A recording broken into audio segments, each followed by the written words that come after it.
राजापूर तालुक्यातील मौजे करक तांबलवाडी येथील श्री आत्माराम गंगाराम कांबळे यांच्या नवीन बांधकाम चालू असलेल्या घराजवळ लोखंडी तारेच्या कोंबड्यांच्या खुरड्यामध्ये बिबट्या अडकला। याची माहिती पोलीस पाटील करक यांनी वनपाल राजापूर यांना भ्रमणध्वनीवरून दिली। ही घटना आज घडली। बिबट्या अडकल्याची माहिती परिक्षेत्र वनाधिकारी रत्नागिरी यांना कळून त्यांच्या समवेत वनपाल राजापूर, वनरक्षक राजापूर व रेस्क्यू टीमसह घटनास्थळी जाऊन पाहणी केली। परिस्थिती लक्षात घेऊन प्रथमदर्शी बिबट्या अडकलेल्या लोखंडी तारेच्या खुराड्याला ग्रीन शेड नेट गुंडाळून घेऊन पिंजरा लावण्यात आला। बिबट्या अडकला असलेल्या खुराड्याच्या लोखंडी तारा कापून त्याला पिंजऱ्यात सुरक्षित घेऊन पशुधन विकास अधिकारी राजापूर यांच्याकडून तपासणी केली।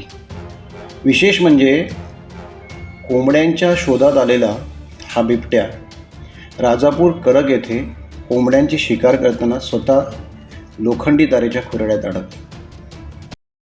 टाइम्स डिजिटलला लाईक करा, शेअर करा, सबस्क्राईब करा आणि बेल आयकॉन दाबायला विसरू नका। Times digital.